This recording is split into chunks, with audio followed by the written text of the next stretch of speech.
Hello, everyone. My name is Jeff Harry with Rediscover Your Play, and today we are talking about building psychological safety at work through play.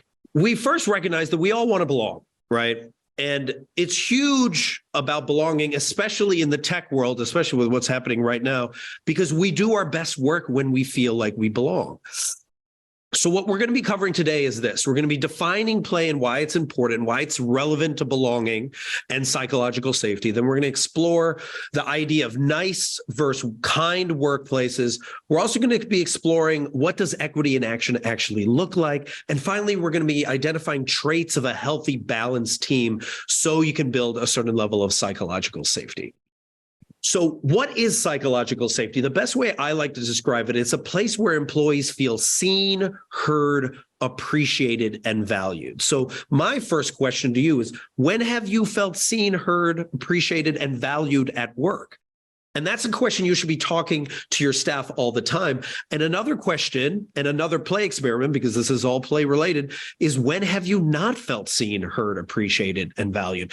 And I separate appreciated and valued because valued is actually being compensated for my work, but appreciated is actually being recognized consistently within my language of appreciation. So how are we doing those actions to make people feel seen, heard, appreciated, and valued?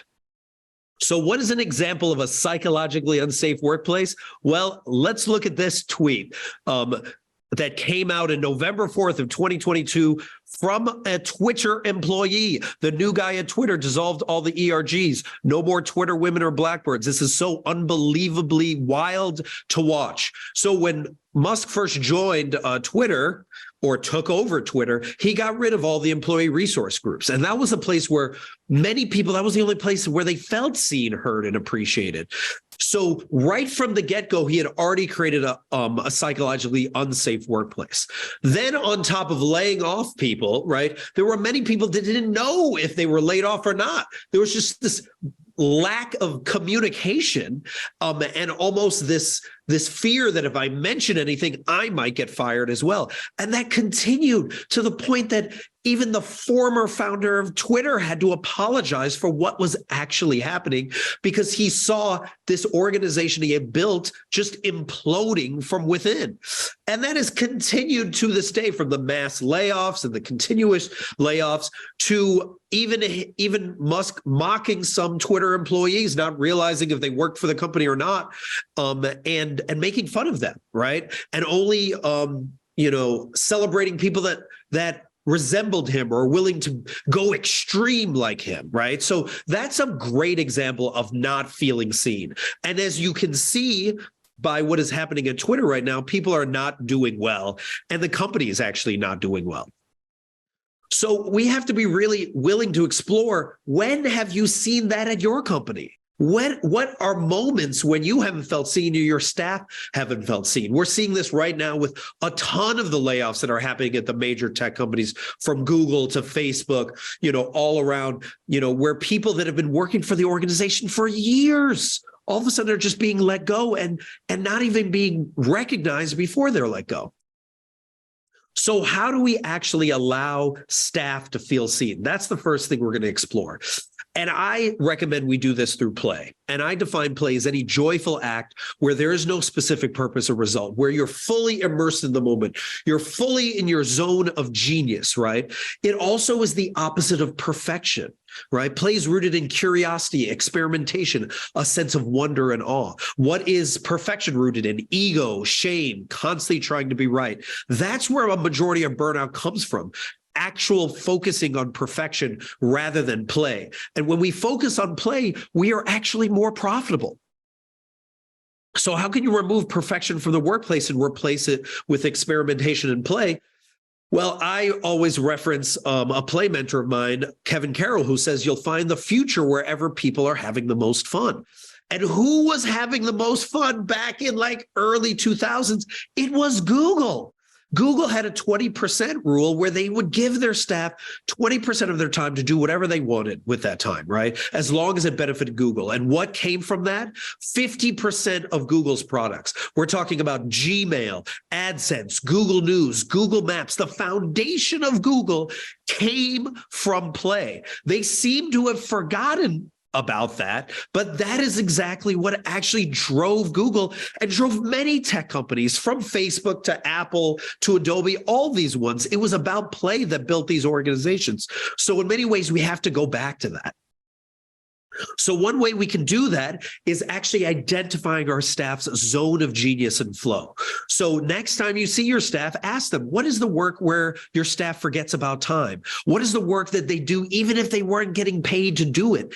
Even if they're just doing this 5% more, we're talking about maybe like 1 or 2 hours more a week. Simply doing that, they're actually 500% more productive because they are actually tapping into their flow. And when they're in their flow state, they're 500% more productive. The next experiment, and I'm giving a lot of experiments because I got to go quickly, right, is we have to explore people's why. We have to understand, why are they at that organization to begin with? So I encourage you to do this with your staff and find out, why are they here? I would ask this question: how many people's lives have they impacted in a positive way in the last year, right? What have they done, whether they're, doing tech or marketing or sales, and how many lives have they've connected with in one way or another? And then after I ask that question, then I go deeper and I ask, think of your most memorable and meaningful moment where you impacted someone in a positive way back in 2022, right? Find out from them, what is that why? What drives them? When they think of that memorable moment, are they able to create more of those memorable, meaningful moments in 2023 and beyond, right? How do we actually do this consistently? And this is a great technique. Find out how many people they've actually impacted and then dive into that memorable and meaningful moment. What actually happens when you do this is you actually are conjuring up many different chemicals within someone's body when you're actually asking them these questions. You're conjuring up dopamine, which is actually the same feeling you get when you are celebrating a win or you're eating really good food. You conjure up oxytocin. It's the same feeling when you get a hug or you're playing with a pet. You also, if you have them actually reflect on it and you're quiet during that time, you're actually conjuring up a certain amount of serotonin, which is a mood stabilizer. You also get this when you're meditating. And finally, if you're sharing this in a group, right? Like, let's say the whole meeting is about memorable and meaningful moments. If there's any laughter involved in any meeting, you are actually taking pain away. Laughter is a painkiller, or actually reduces pain. So anytime you are able to conjure up any type of laughter at a meeting, it makes it easier, it makes it more enjoyable. And frankly, you're creating that level of dose that people need in order to get into flow. Now, we've covered that regarding play, but now how do we make sure people actually feel heard, right? So there's a story of this person that worked at WebEx for, I think, almost like a decade. And he came up with this really great idea on how to create a new virtual, system, right? Something similar to like Google Hangout or something like that. But they would have had to change the structure of WebEx in order to do it at Cisco. And they were like, whoa, that's way too complicated. I don't think we can do that. So he didn't feel heard. So he went and created his own pet project and played around with it. And eventually he created into his own organization, which became Zoom. Okay. So we have to recognize that why is belonging and equity so important is because to cultivate the greatest ideas and foster the best talent, you have to listen to your talent, right? So how do you do that? You have to create a certain level of belonging and equity so they want to share with you, so they don't hoard their best ideas to move on to someone else, but actually want to do it with your organization. So how do we do that? How are belonging, equity connected, right? So equity is the action that creates real belonging. If you're not creating equity, you're not creating actual belonging, which is not creating actual psychological safety. And what we have to understand is there's a difference between equality and equity, right? Equality is everyone gets the same thing, regardless of where they stand. While equity recognizes what is your skill set, what are the differences with you, and we adapt so that everyone can perform in the same way, right? And a great example of this is the example of the elevator, right? Elevators used to not exist at a lot of buildings. But when they actually provided a rule that allowed it so that there were elevators in most buildings, or a majority of buildings, or all buildings, so that people in wheelchairs or people that had a hard time climbing stairs could go, it actually helped everyone else out. Now everyone can get to other floors much faster. Now everyone didn't have to go on the stairs. It actually benefits the whole workplace. So when we look for the people that are being neglected the most and we provide equity for them, it actually helps raise all boats for everyone. So we have to recognize the power of equity.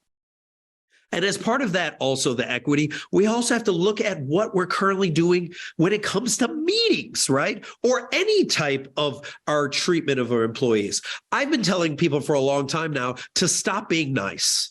Stop having nice meetings, right? Because nothing important can emerge from a nice meeting. That's where you're not saying what actually you feel. You're not being open. You're not being transparent. And we need to stop having nice meetings, and we need to start being kind. And by kind, we need to be key. We need to focus on important, necessary, deliberate information. When people were getting laid off, it would have been better for those managers to be like, hey, there's a strong likelihood you might get laid off. Hey, I'm open to writing a recommendation letter for you or getting your back in one way, but I just don't want you to be surprised. But instead, people were really surprised. There was even one person I heard at Google who had been working there for 17 years. One day he shows up at 5 a.m. to scan his fob to get in. He can't get in. That's how he found out that he wasn't working for Google anymore. This is not the way in which to treat people. We have to treat people with respect, with compassion, with empathy. That's actually being kind. We need to bring more humanity back to the workplace. And that's also part of equity, is actually bringing kindness back to work. So now we're getting into the fifth play experiment. The fifth play experiment is about us now just starting to cancel all those nice meetings. Anything that is wasting people's time. It's spend more time one-on-one talking to people and allowing them to be heard, right? Rather than us doing a meeting because we're supposed to do it and we're supposed to look good. Stop trying to look good and spend more time actually caring about your employees. And as we get into what a culture of equity actually looks like, a culture of equity that actually looks like is you have to identify the problem and then you have to take responsibility for addressing it instead of skipping over it. So this is the stages that typically happen when it comes to addressing equity, right? So you got inequity way here on the left and you got equity on the right. Now, usually what happens is at the beginning, it's just active participation. You're just straight ignoring the person. You're contributing to that person not feeling connected, not feeling like they belong, not building a certain level of psychological safety. Then later on, someone's like, hey, I don't feel safe here. A lot of managers just ignore it. They're just like, oh, well, you're making a big deal. I know you're only one of the few women or only one of the few people of color here, but it's really not that big of a deal. And denying, just gaslighting that person, right? Then there's the recognition of actually, that's a really good point. And then it falls into this black hole where you never address it again. Also contributes to inequity. And then finally, there's recognition, but then the action's just like, oh, well, that guy was mean to you. You've been feeling with a lot of toxicity. I'll talk to Sam and be like, hey, Sam, cool it. And then Sam continues to do the same thing he always does, right? So it's an action, but the action doesn't do anything. So finally, we're getting into actual equity that works, right? It's first educating yourself. We're doing that right here, right now, right?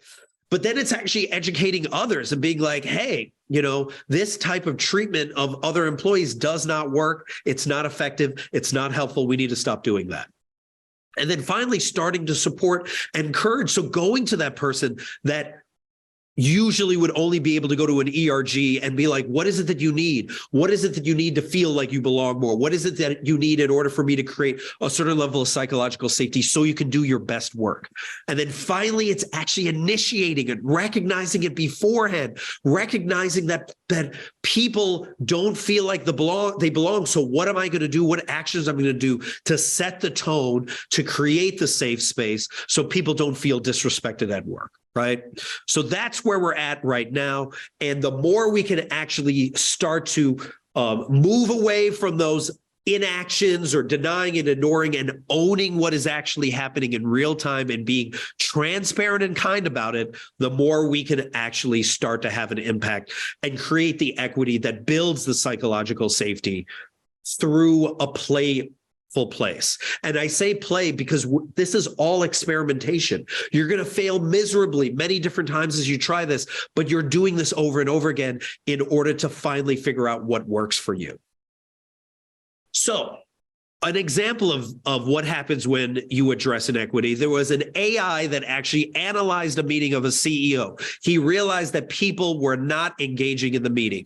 And the feedback that the AI first found was that people felt like they didn't feel like they were feel like they wanted to share, right? They felt the meetings were not productive. They even is saying that one person was always dominating the meetings. The AI found that the CEO was speaking a majority of the time and speaking specifically only to the men. Women were twice as likely to be interrupted by the men during these meetings. The one woman of color was not even acknowledged in the room, according to the AI. So what did that CEO do? Once he got that data, he changed it up. He started talking less. He started recognizing everyone in the room. And what happened because of this? Because he was able to change his behavior, the results were 120% increase in ideas shared, went from 20 to 44 when they measured the first meeting to the fifth meeting. They found out 100% decrease in interruptions, 50% increase in meeting satisfaction by everybody that was there, both men and women. 85% decrease in the CEO speaking, and that person of color, 600% increase in women's voices being included, right? So do you need AI to do this? No, you just need to observe what's going on in a meeting, who's speaking, who's not speaking, and check yourself, right? And be willing to be like, how can we make these meetings better? When we're willing to do that, we create the equity that builds the psychological safety that we need. And then finally, for that woman of color, 1,600% increase in contribution, actually contributing, and she gave the idea that they actually went with. Now, if she didn't feel comfortable to go with that, this wouldn't have happened. They wouldn't have been able to pursue that idea if she didn't feel comfortable to share. And again, going back to that WebEx versus Zoom meeting, those ideas keep your company alive. These are the ideas that make your company thrive. So how are we building that psychological safety so people can do their best, most vibrant work? And then as we come to the tail end, what we need to address next is this. What are the traits that create a team that is balanced, right?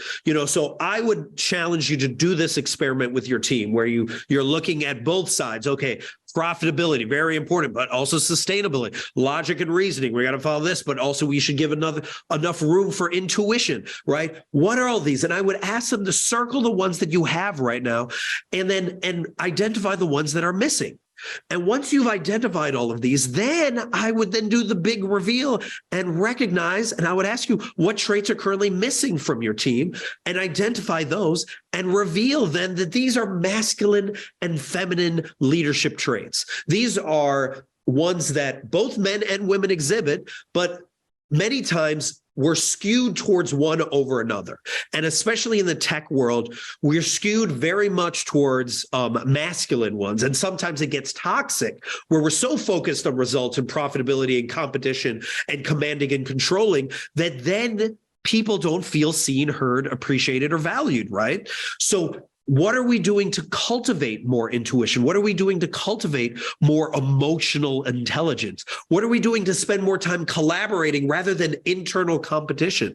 How are we spending more time coaching, inspiring, rather than commanding and controlling everyone and be like, this is what you need to do.